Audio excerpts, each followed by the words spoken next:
Por que esse alerta? Um Sukhoi Superjet 100, um dos aviões mais novos e avançados do mundo, se choca contra uma montanha, matando todos a bordo. Por que o avião estava tão longe do curso? Investigadores indonésios enfrentam um dos maiores desafios que já encontraram. O local do acidente estava precisamente 800 metros penhasco abaixo. Apenas uma equipe de elite pode chegar lá. Procurem aqui em cima. Eu vou descer. Arriscando a vida para recuperar a caixa preta. A situação era assustadora. É um grande absurdo. Os investigadores terão as respostas que precisam?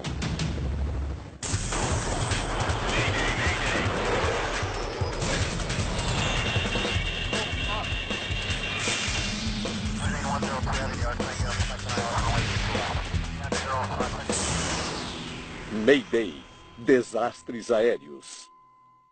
Esta é uma história real baseada em relatórios oficiais e relatos de testemunhas. Final inesperado. É uma tarde de quarta-feira em Jakarta, na Indonésia. 9 de maio de 2012. No aeroporto internacional Halim Perdanakusuma, o voo RA36801 está quase pronto para decolar.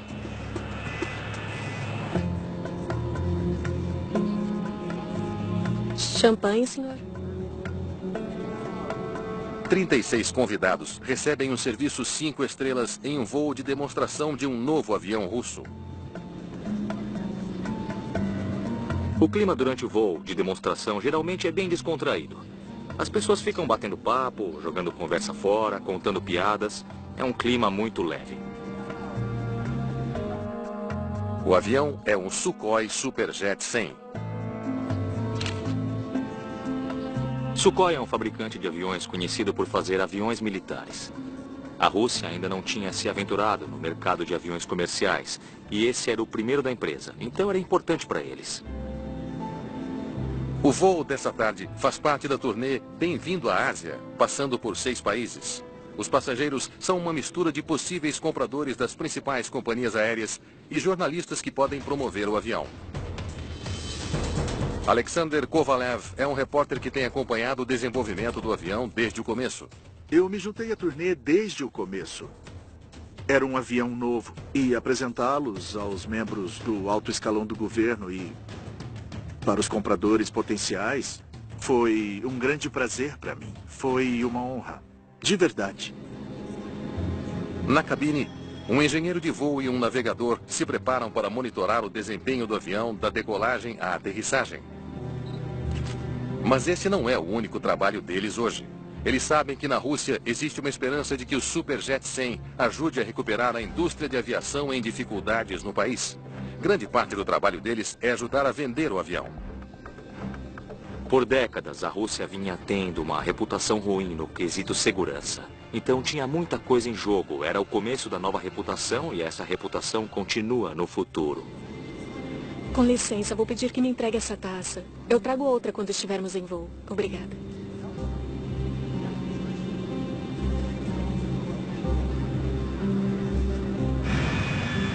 O Superjet já fez voos de demonstração no Cazaquistão, Mianmar e Paquistão. Jakarta é a 4ª parada dessa grande turnê. Os organizadores russos da turnê contrataram comissárias indonésias locais para esse dia. Aquelas jovens comissárias de bordo acreditavam que teriam um dia muito especial. Era um voo de um avião novo. Era uma grande chance. Era uma grande honra para todas elas. Flaps A15. Flaps A15, confere. O comandante Alexander Yablonsev é o piloto de testes do Sukhoi. Transponder. Ligado. Ele tem 10.000 horas de voo na carreira e mais horas no Superjet do que qualquer outro piloto. O piloto estava envolvido nesse projeto desde o começo. Ele conhecia aquele avião e, como diziam os pilotos russos, ele deu asas ao avião. Lista de verificação de decolagem completa. O copiloto Alexander Kochetkov também é um piloto de testes experiente. Os dois pilotos agiam de modo muito profissional. Eram impecáveis. Sukhoi 36801, liberado para decolagem, pista 6. E aqui vamos nós.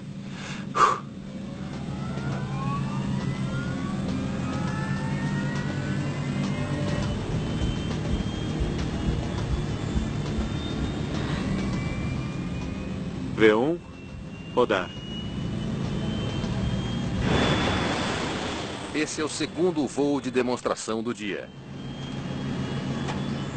O primeiro voo do aeroporto de Halim foi extraordinário. Mas antes do segundo voo, me pediram para que eu fizesse algumas imagens do avião em solo. Então, eu fui para a pista para fazer o vídeo do Superjet 100 decolando do chão.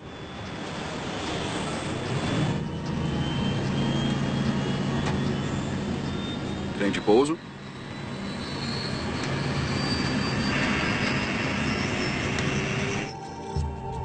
O plano de voo é para uma volta de 30 minutos ao sul de Jakarta, sobrevoando a área rural de Bogor e depois de volta ao aeroporto. Sukhoi 36801, vire à direita para interceptar linha radial 200 e subir para 10.000. O controle de tráfego aéreo guia o avião para longe da área com tráfego pesado de voos comerciais perto da cidade. Controle de Jakarta, Sukhoi 36801. Interceptando linha radial 200 e subindo para 10.000.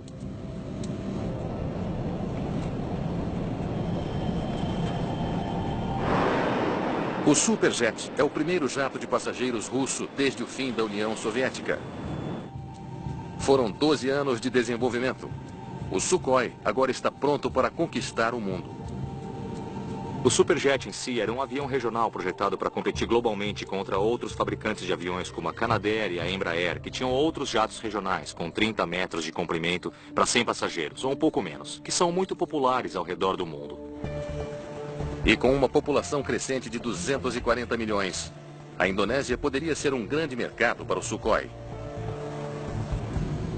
Controle de Jakarta, Sukhoi 36801, chegando ao nível de 10.000. Entendido, 36801, prossiga para Bogor a seu critério.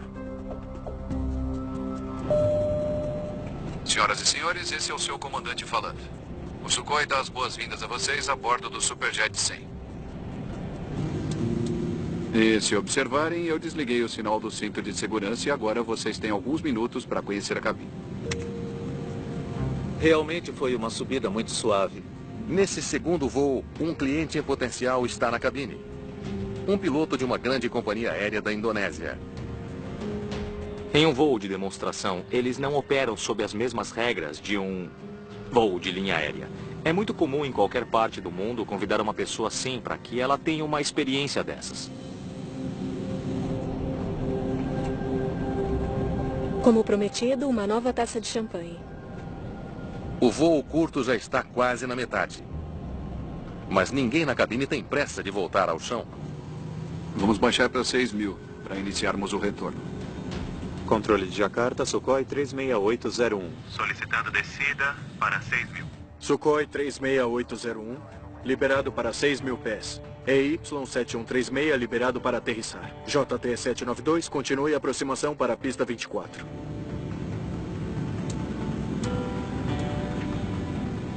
Bela cabine de pilotagem. Eu adoraria pilotar um desses. Muito bem. Vamos fazer a volta completa antes de retornarmos. O comandante decide prolongar o voo e fazer outra volta. Controle de Jakarta, Sukhoi 36801, solicitando descida para 6.000. Foi para ter um pouco de diversão. Eles queriam fazer um giro para mostrar como era o avião. Sukhoi 36801, liberado para a volta. AK 734, ventos a sudeste de 10 nós, prosseguir com a aproximação. Está tudo exatamente como deveria estar. É muito fácil de pilotá-lo.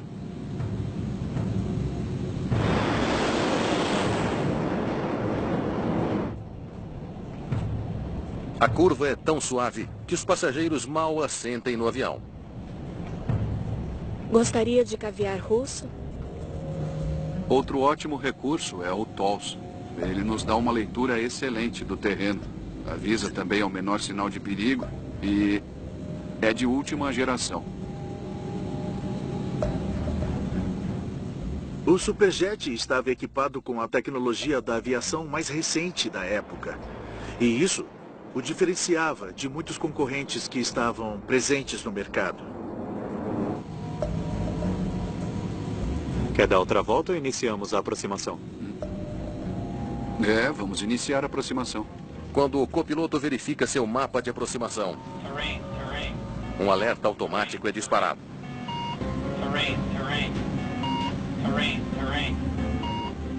Por que esse alerta? Deve ser o banco de dados.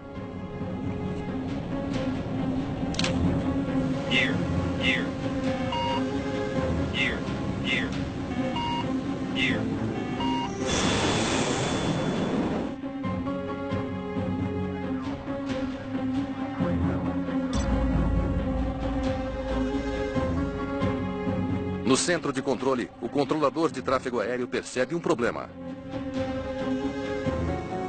O Sukhoi Superjet desapareceu do radar. Para onde você foi?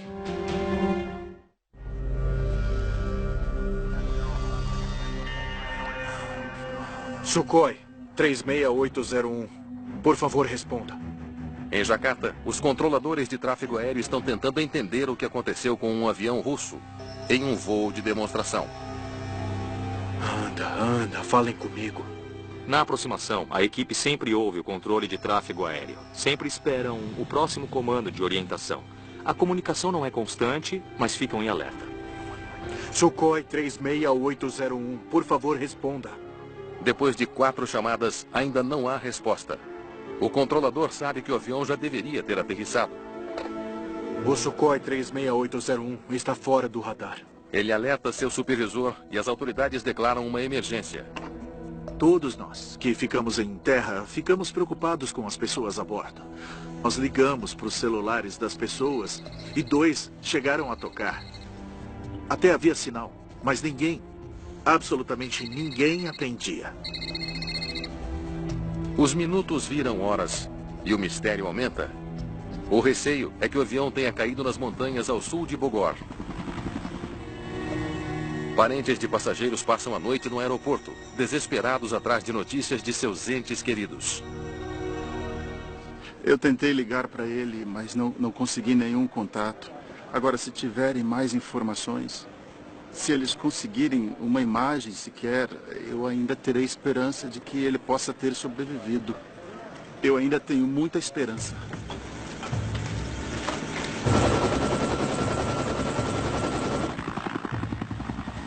Às 8h35 da manhã do dia seguinte, 18 horas depois de o avião desaparecer, um piloto de helicóptero chega perto o suficiente e detecta alguma coisa. Pontos azuis e brancos à distância. O Sukhoi Superjet se chocou contra o Monte Salak. Destroços espalhados por centenas de metros em um penhasco.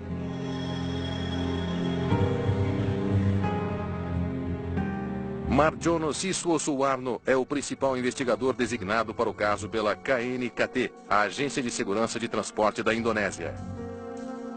Quando eu soube do local da queda, a primeira coisa que eu pensei foi como esse avião foi parar lá.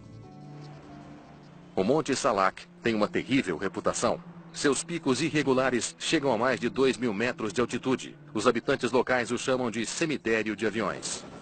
O Monte Salak é muito famoso, de acordo com a imprensa local. A montanha e seus arredores foram palcos de muitos acidentes de aviões e também helicópteros. E eu confesso que eu senti uma energia muito negativa naquela montanha. O local do acidente é aqui. Como um avião novo, com sistemas de navegação sofisticados e uma tripulação experiente, pôde colidir contra uma montanha tão conhecida? Quando um acidente acontece, tudo é considerado. Você não faz ideia. Existem muitas possibilidades em jogo que precisam ser eliminadas com a descoberta de fatos. Precisamos enviar uma equipe até essa montanha. Rápido. É um dos locais mais desafiadores que os investigadores de acidentes aéreos indonésios já enfrentaram.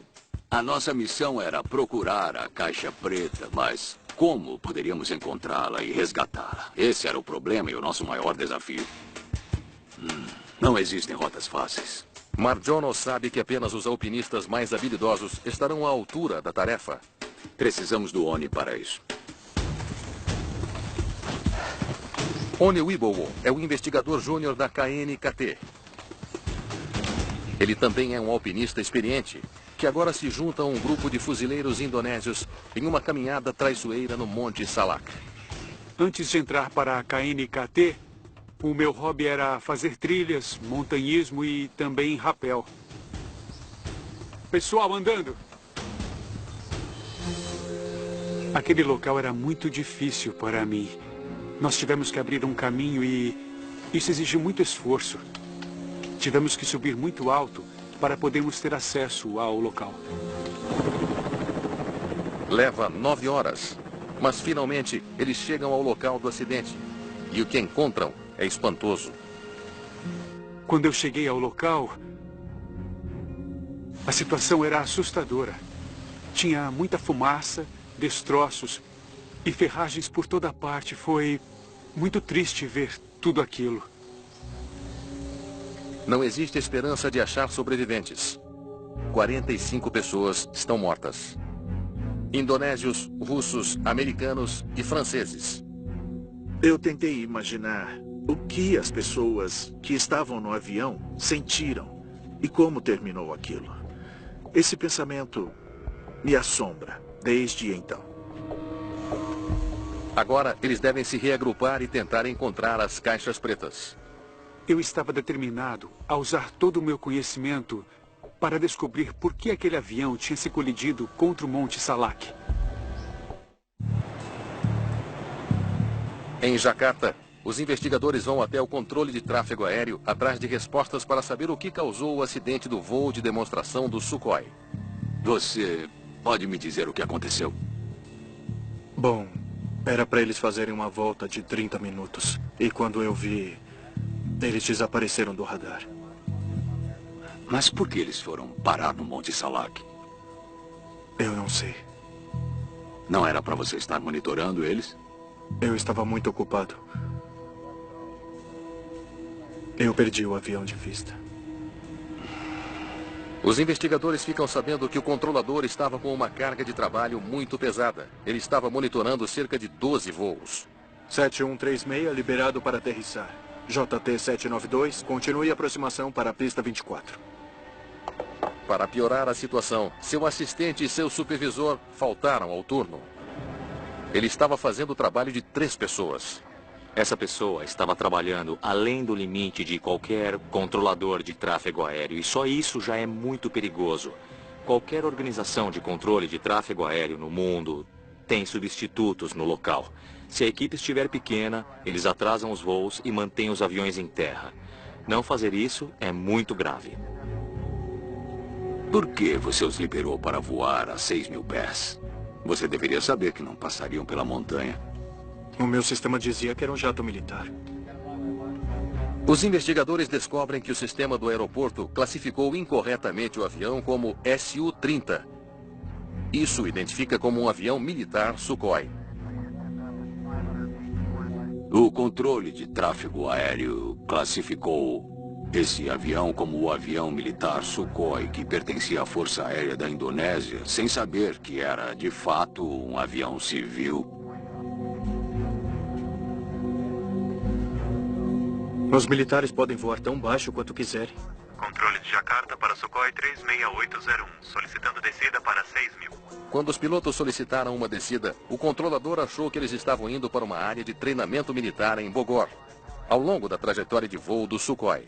Sukhoi 36801, liberado para 6.000 pés.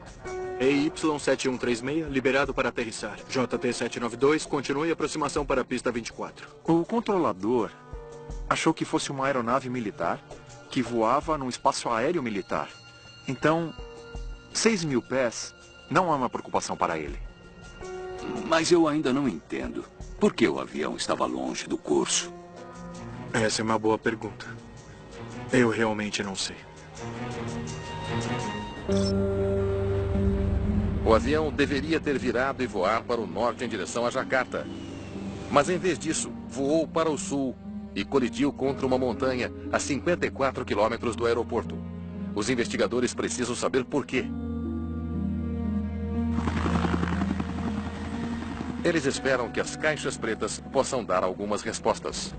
A coisa mais importante são as caixas pretas, que registram os dados do voo e tudo que esteja sendo dito na cabine do avião. É isso que estamos procurando. Mas poderiam estar em qualquer lugar. Procurem aqui em cima. Eu vou descer. A equipe de busca procura no vale abaixo, densamente arborizado. Pela minha experiência, eu sabia que um objeto pequeno, como uma caixa preta, cairia na base do penhasco. Esse foi o maior desafio dele.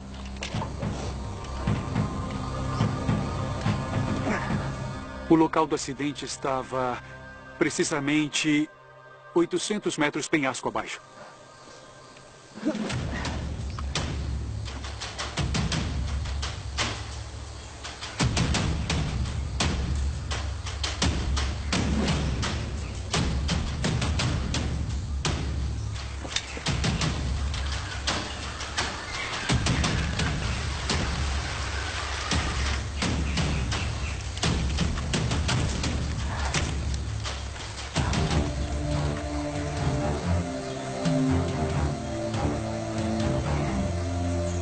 Finalmente, 6 dias depois do acidente, um avanço. Encontramos o gravador de voz da cabine. A parte externa do gravador está danificada. Mas se os dados puderem ser recuperados, os investigadores poderão entender por que o jato se desviou de forma fatal do curso.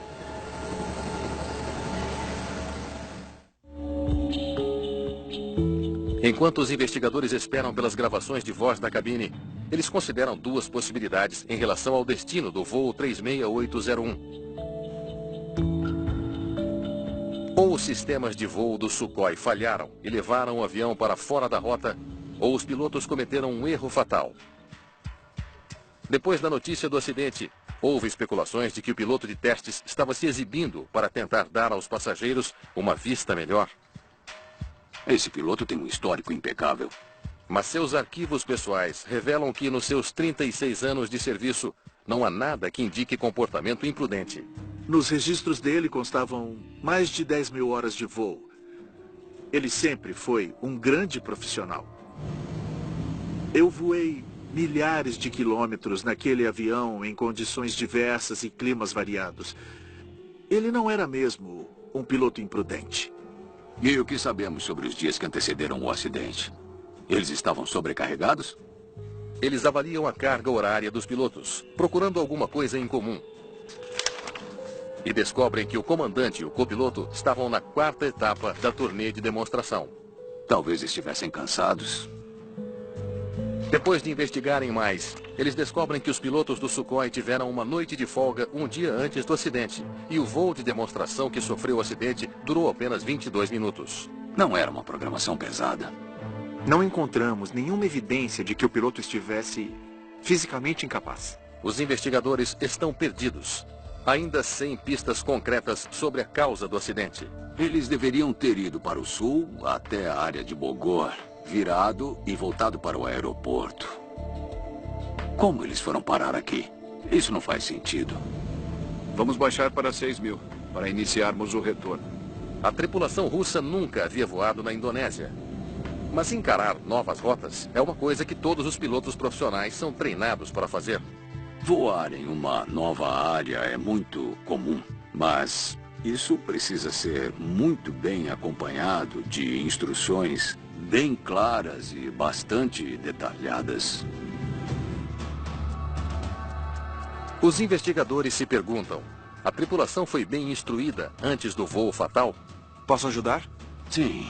Como foi a reunião de instrução com os pilotos? Eles conversam com o agente de operações. Tranquila. Só que os pilotos não apareceram. Então, quem você instruiu? Os investigadores ficam surpresos ao saber que apenas o navegador participou da reunião.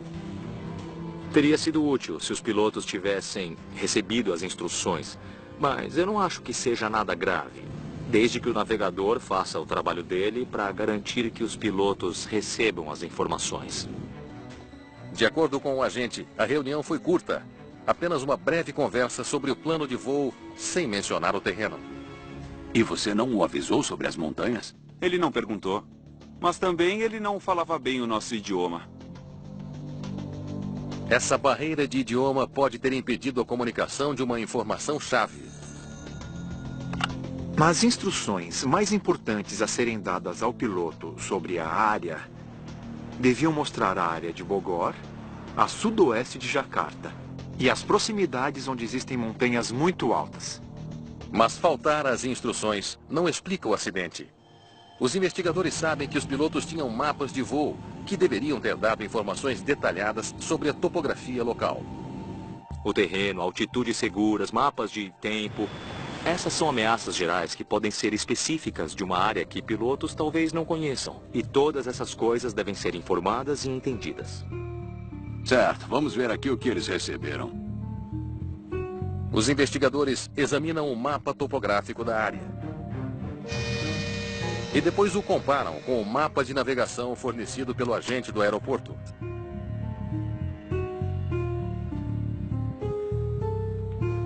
Mas onde está o Monte Salak? Eles descobrem uma coisa perturbadora. O mapa não mostra contornos do terreno, nem altitudes de qualquer tipo. A montanha não está indicada no mapa. O mapa que eles precisavam estava disponível na Indonésia e você pode comprá-lo em qualquer lugar, mas eles não tinham esse mapa a bordo. Por quê? Eu não faço ideia. Os pilotos não possuírem nenhuma informação sobre o terreno e não saberem que existe uma parte muito elevada no trajeto é um grande absurdo. A estação meteorológica perto do Monte Salak relatou nuvens baixas e pouca visibilidade naquela tarde. Sem saber da existência de montanhas, os pilotos talvez não as tenham visto. Controle de Jakarta, Sukhoi 36801, chegando ao nível 10.000. Os pilotos não sabiam que tinham montanhas lá.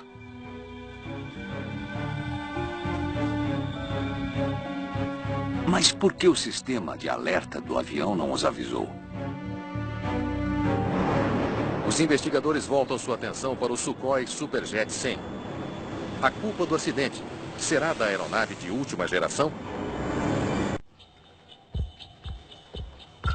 Quero saber mais sobre como funciona esse sistema TOLS. Agora a investigação recai sobre um dos sistemas de segurança mais importantes do Sukhoi Superjet. Chama-se TOLS, Sistema de Percepção e Alarme de Proximidade do Solo. Com o uso de GPS, ele rastreia o trajeto do avião e prevê quando há o risco de colidir contra algum terreno. Ele foi projetado para alertar os pilotos a tempo suficiente para reagir. Talvez o sistema tenha falhado. Todos querem a resposta.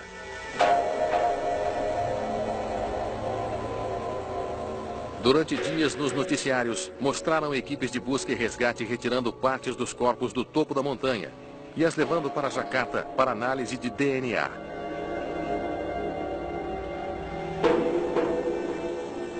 A única esperança dos familiares é que os restos de seus entes queridos possam ser identificados para serem enterrados.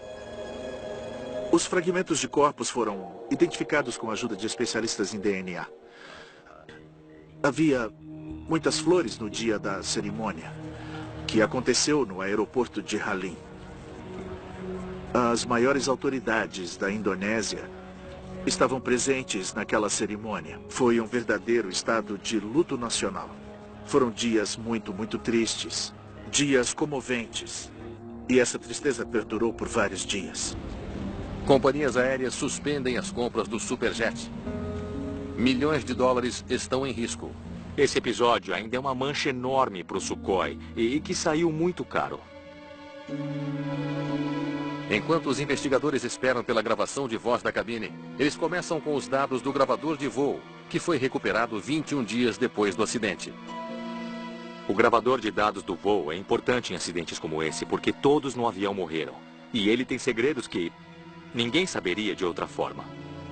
Esse é o trajeto original do voo.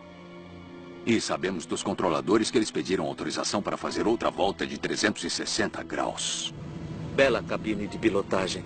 Eu adoraria pilotar um desses. Muito bem. Vamos fazer a volta completa antes de retornarmos. Champanhe, senhor? O voo de Halim para Bogor leva muito pouco tempo. Pouco tempo mesmo. E as comissárias nem teriam tempo para servir todos os passageiros a bordo.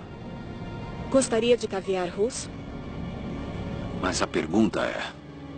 como eles foram parar aqui? Os dados do trajeto do voo mostram a rota exata do avião. Quando ele vai para o sudoeste, ele faz uma curva de 240 graus. Eles também mostram todos os rumos adicionados pelos pilotos. Quando ele começa a volta, ele muda para 333 graus. No começo, tudo parece estar indo de acordo com o plano. Mas então os investigadores descobrem uma coisa que não podem explicar. E depois seguiram mais um tempo e nós ficamos surpresos e confusos quanto ao motivo de o avião ter ido para o sul. A última entrada foi 174 rumo ao sul. Aqui. Bem aqui. Ele deveria ter inserido outra rota, voltando para o norte. Uma curva de 174 graus levou o avião para o sul em direção à montanha. O piloto precisava ter inserido outro rumo de 333 graus para virar o avião de volta para o aeroporto de Halim. Foi aqui que alguma coisa deu errado. Bem aqui. A pergunta para a qual precisávamos da resposta era por que eles foram para o sul depois da volta sobre o Bogor. Por quê? Precisávamos dessa resposta.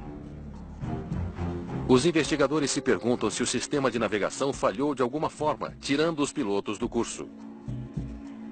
Eles estudam os dados, procurando qualquer sinal de mau funcionamento. Os sistemas de voo parecem bons.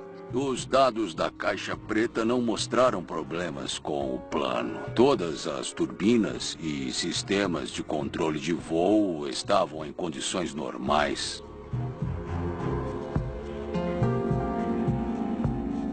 Pode isolar o sistema de alerta de proximidade? Depois, eles observam como o sistema de alerta de solo agiu. Ele alertou os pilotos para um perigo iminente? Olhe, tem alertas do TOLS. Os dados mostram que o TOLS enviou vários alertas nos últimos 40 segundos de voo. O sistema de percepção e alarme de proximidade do solo tem dois tipos de alertas. Primeiro, o alerta visual com luzes e segundo, os alertas sonoros. Então, é impossível que os pilotos não tenham reconhecido nenhum dos dois alertas. Eu não entendi. Se os alertas funcionaram... Então eles saberiam o que fazer. Os investigadores estão perplexos. Os dados de voo mostram que o comandante não tentou virar o avião. E uma coisa ainda mais absurda, o sistema TOLS foi desativado 28 segundos antes do acidente. Ou o piloto desligou. É um mistério por que isso aconteceu. Nós não sabíamos com certeza se os pilotos tinham de fato desativado o sistema ou se houve um erro no sistema. 420 km por hora, direto de encontro a uma montanha. Então a nossa grande pergunta era por que foi que eles não fizeram absolutamente nada para evitar aquele acidente? Tomara que o gravador de bordo possa nos dar mais informações. Os investigadores indonésios agora sabem que os pilotos do Sukhoi Superjet não completaram uma curva, enviando seu avião diretamente contra uma montanha. Eles também sabem que o sistema de percepção e alarme de proximidade do solo do avião foi desligado antes do impacto. Mas eles não entendem por quê. Eles esperam encontrar respostas na gravação de voz da cabine. Uma gravação que temiam não conseguir ouvir. Quando recebemos o gravador de voo, o fio do módulo de memória estava queimado. Então, precisamos de tempo para fazermos essa fiação. Vamos ouvir. Os investigadores sincronizam o áudio da cabine com os dados do voo para criar uma linha de tempo abrangente. Os dados do FDR mostram a direção do voo cada segundo. Quando confrontamos esses dados com os dados do CVR, podemos saber com segurança, segundo a segundo, a posição do voo e também, sobretudo, o que os pilotos estavam conversando. Então, termos acesso aos gravadores é fundamental. Então, já sabemos que está tudo bem quando o avião vai para Bogor. Está no curso indo para sudoeste. Siga a partir daí. Vamos baixar para 6.000 para iniciarmos o retorno. O avião está a cerca de 30 quilômetros ao sul de Jakarta, voando sobre Bogor, quando o copiloto se comunica com o controle de tráfego aéreo. Controle de Jakarta, Sukhoi 36801, solicitando descida para 6.000. Nuvens negras à frente. São 4 palavras cruciais. Nuvens negras, entre a cabine e a montanha. Eles não estavam vendo a montanha na frente deles. As nuvens negras estavam na direção do Monte Salak. Não conseguiriam ver nada, nem mesmo a montanha. Muito bem. Vamos fazer a volta completa antes de retornarmos. Controle de Jakarta, Sukhoi 36801, solicitando curva direita a 6.000. Sukhoi 36801, curva direita autorizada. À medida que o avião começa a fazer a curva e descer, ele inicialmente se afasta das montanhas cobertas de nuvens. O computador do voo faz todo o trabalho para mim. O piloto estaria demonstrando a um cliente em potencial que estava na cabine do avião naquela hora. Olha, é assim que isso funciona, é assim que isso acontece. Mostrando como o sistema automático e os botões executam a curva da aeronave. Eu sei que ele está tentando exibir o avião, mas ele não deveria se concentrar em fazer a curva. Os investigadores suspeitam que, nesse voo, a demonstração da cabine se tornou uma grande distração para os pilotos. A aeronave começou a fazer a curva. Nós ouvimos as conversas entre 3 pessoas dentro da cabine. O comandante queria mostrar como o avião era sofisticado. À medida que o avião faz a curva, o comandante continua falando. Outro ótimo recurso é o TOLS. Essa conversa durou uns 38 segundos. Ele nos dá uma excelente leitura do terreno. Alerta ao menor sinal de perigo. E é de última geração. Agora ele está falando do TOLS. O avião está a cerca de 1/3 do caminho nessa volta de 360 graus. Mas, sem problemas com o terreno neste momento. Sim, porque é um terreno plano. Ei, espere, pare aí.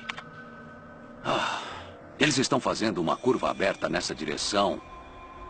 E o TOLS está dizendo que é terreno plano. Mas não será por muito tempo. O avião estava em direção a Jakarta, numa área onde não tem montanha à frente. Somente o mar e uma área plana. Vamos continuar ouvindo. Como é o consumo de combustível? Fantástico. Como pode ver, quase não queimamos combustível. Essas turbinas são muito eficientes. Espere, pare. A última entrada foi de 174. Isso os levaria direto para a montanha. E ele precisa continuar virando. Mas ele está falando sobre as turbinas. As suspeitas dos investigadores estão corretas. O comandante está tão distraído que nunca termina a curva. O avião Sukhoi Superjet 100 estava voando sobre Bogor quando se chocou com a montanha do Monte Salak. Nas investigações, nós descobrimos que eles não fizeram a curva completa e saíram da rota a 174 graus. Ele está tão distraído na conversa que se esqueceu de inserir os dados do resto da curva. Nesse momento, enquanto eles conversavam, o piloto não terminou de colocar os dados que precisava para fazer a curva completa. Não colocou os dados. Vamos começar a aproximação. Vou verificar o mapa. Depois que falaram sobre o consumo de combustível, os pilotos se preparam para a aterrissagem. O comandante acha que está no curso para o aeroporto, quando, na verdade, ele está em direção ao desastre. Peça a autorização para Jakarta. Com certeza é o TOLS. O gravador confirma que o sistema de alerta soou quando foi necessário. Por que eles não estão fazendo nada sobre o alerta de terreno? Por que esse alerta? Os pilotos sabiam que esse alerta indicava que estavam voando em direção a um terreno, mas se perguntaram por que ele estava ativo. Os investigadores sabem que o sistema de alerta TOLS será desligado momentos antes de o avião voar direto contra uma montanha. Mas eles ainda não sabem por quê. Até que o gravador fornece uma pista crucial. Pode ser o banco de dados. Espere. É isso aí. O banco de dados, o banco de dados. O computador de bordo tem um banco de dados com informações sobre o terreno, mas o comandante acha que é um defeito. E ele não viu a montanha por causa das nuvens. E não está no mapa de navegação. Ele acredita que o alerta do TOLS é um erro. Nós acreditamos que o comandante achou que estava sobrevoando um terreno plano. Isso fica claro pelo que ouvimos o piloto dizer. Por que isso? Pode ser o banco de dados. Para o comandante, o alerta TOLS, que poderia ter salvado vidas, não é nada além de um barulho irritante.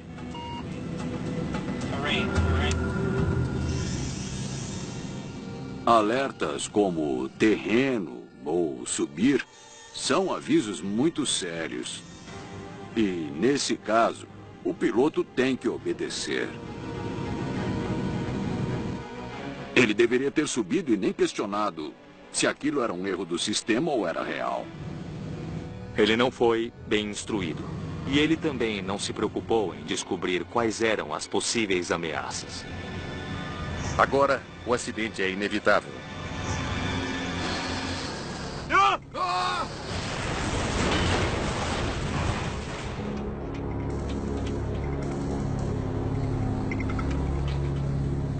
Qualquer piloto deveria ter agido. Vamos sair, vamos subir, vamos virar. O sistema está nos informando da necessidade de sair desse caminho. Os dois pilotos deixaram a coisa acontecer e seguiram despreocupados. Realizamos simulações com base nos dados FDR. A simulação concluiu que os pilotos tiveram cerca de 22 segundos para decidir e reagir de modo adequado. Eu fiquei muito triste de saber que os pilotos não deram importância ao alerta.